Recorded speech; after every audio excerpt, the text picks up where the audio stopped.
Good morning, good afternoon, and good evening to all our listeners. Thank you for tuning in to this podcast. My name is Demitanti and I am a legal officer within the legal and regulatory team of the Insurance and Pension Supervision within the MFSA. Today we will be discussing the exchange of confidential information in the insurance sector. The podcast will be dedicated to the proposed amendments to the Insurance Business Act and the Insurance Distribution Act with respect to confidential information in the insurance sector.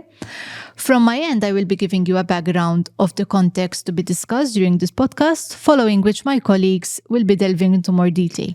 So, by way of a background, insurance undertakings authorized under the Insurance Business Act and registered and/or enrolled persons or companies under the Insurance Distribution Act that form part of a group of companies and also Maltese branches or subsidiaries of multinational groups are required to collect substantial amounts of client information and analyze and report such information at group level.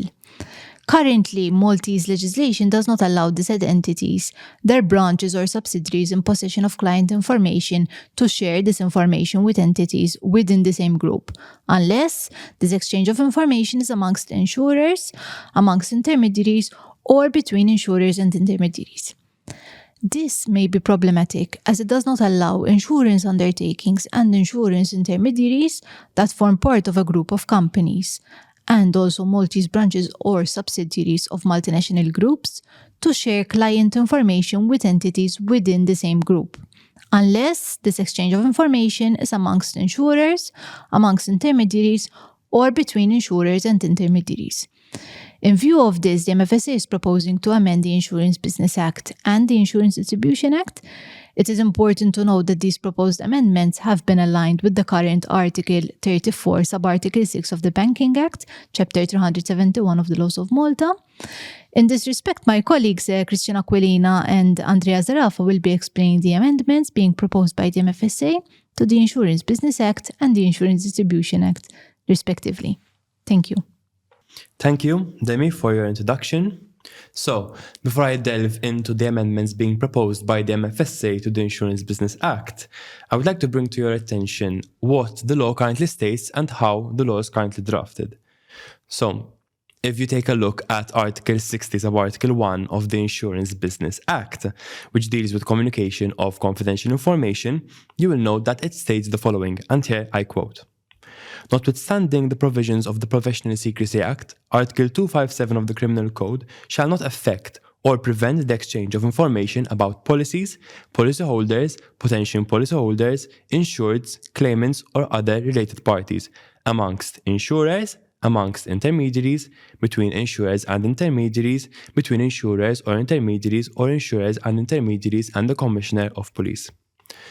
So, the issue at hand is one that the market has raised to the MFSA in the past, and that the MFSA has thus proposed a number of amendments to cater for that concern. As one may note, the issue at hand is that Article 60 of the Insurance Business Act does not allow insurance undertakings and insurance intermediaries to exchange confidential client information with anyone other than those mentioned in Article 60, Sub-Article 1 of the Insurance Business Act. Therefore, by way of example, insurance undertakings and insurance intermediaries cannot exchange confidential client information with those forming part of the same multinational group or groups of companies. So, for example, where you have an insurance undertaking and a bank forming part of the same group of companies, exchange of confidential client information cannot take place.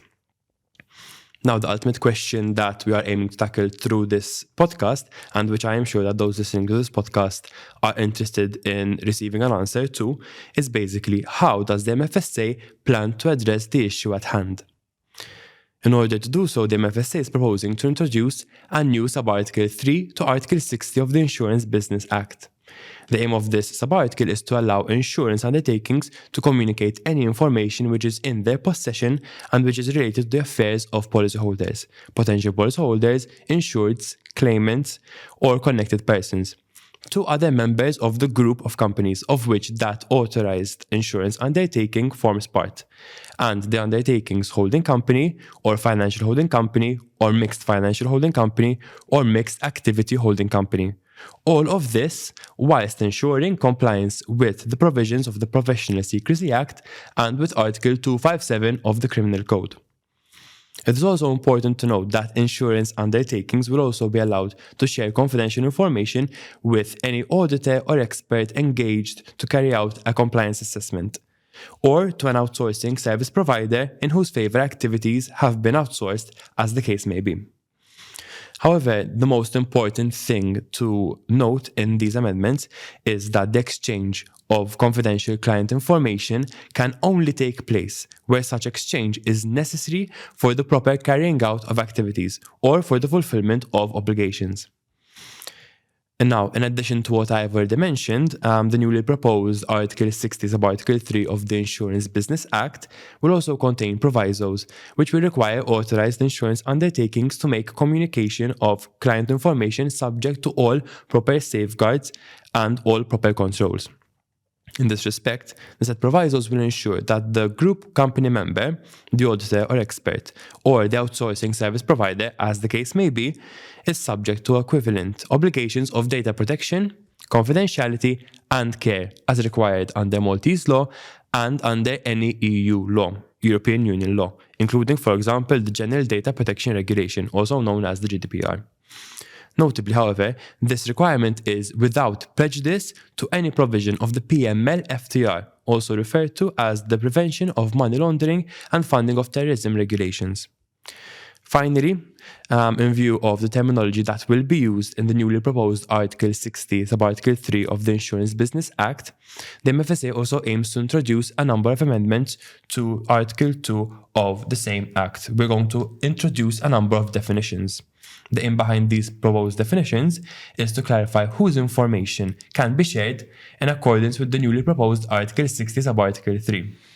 In this respect, definitions being proposed are to the following terms: connected person, financial holding company, GDPR, mixed activity holding company, and mixed financial holding company. So those are the proposed definitions that we are putting forward. That's it from my end. Thank you very much. Thank you. Now that my colleague Chris has explained the amendments being proposed by the MFSA to the Insurance Business Act, my colleague Andrea will be delving into the amendments being proposed by the MFSA in relation to the Insurance Distribution Act. Over to you, Andrea. Thank you, Demi. So basically, the issue at hand in the Insurance Distribution Act is very similar to the one that we have in the Insurance Business Act.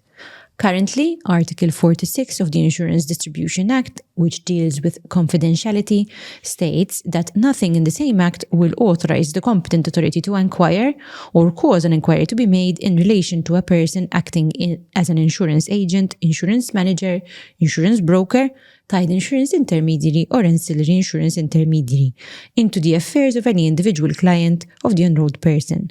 This is obviously subject to exceptions in the instance where authorization can be granted for the purpose of ensuring compliance with any provision of the Insurance Distribution Act or any other act.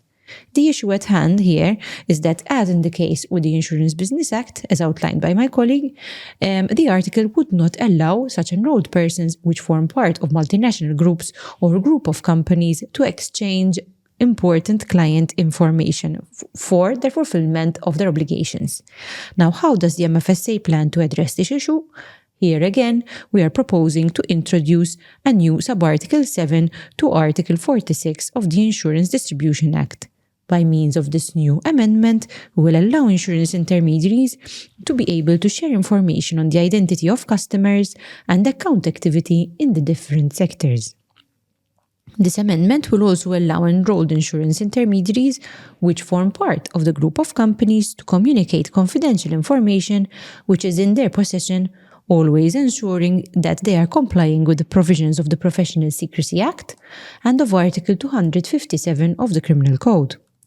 Apart from these entities, insurance intermediaries will also be allowed to share confidential information with any auditor or expert who is engaged to carry out a compliance assessment, as well as with any outsourcing service provider in whose favour activities have been outsourced, as the case may be. Such exchange can only occur when it is necessary for the proper carrying out of their activities or for the fulfillment of their obligations. The newly proposed Article 46(7) of the Insurance Distribution Act will also require insurance intermediary to be subject to all proper controls and safeguards. In this respect, insurance intermediaries are required to ensure that the group company member, the auditor, or the expert or the outsourced service provider, as the case may be, is subject to equivalent obligations of data protection, confidentiality and care as required by Maltese law, any European Union law, which includes the GDPR, without prejudice to any provisions of the Prevention of Money Laundering and Funding of Terrorism regulations. Now, finally, similar to what we have done in the Insurance Business Act, new proposed terminology will also be included in line with the provisions that we have introduced in Article 46(7) of the Insurance Distribution Act. And in this respect, Article 2 of the Insurance Distribution Act will be amended in order to clarify whose information can be shared in accordance with the new proposals. The definitions that are being proposed in Article 2.1 are those of connected person, a new definition for a financial holding company, GDPR, holding company, insured, mixed activity holding company, mixed financial holding company, overseas regulatory authority, and policyholder. Thank you for your time. I will now go back to my colleague, Demi, for her concluding remarks. Thank you for that, Andrea. As concluding remarks, please be advised that the MFSA will be going out for a formal consultation with the proposed amendments outlined by my colleagues. Together with the consultation document, the MFSA will also be making available draft legislations that will indicate in red the drafting being proposed by the MFSA. Any comments and feedback in relation to the consultation document and the draft legislations are to be addressed to the Insurance and Pension Supervision function and submitted in writing on ips_legal@mfsa.mt. The market will then be given until the 30th of March 2023 to submit any comments and feedback, following which internal discussions will be held and a feedback statement will subsequently be issued. May I take this opportunity to thank you all for tuning into this podcast. May I also take the opportunity to thank my wonderful colleagues for the insightful information and wish you all a lovely day. Thank you for joining us.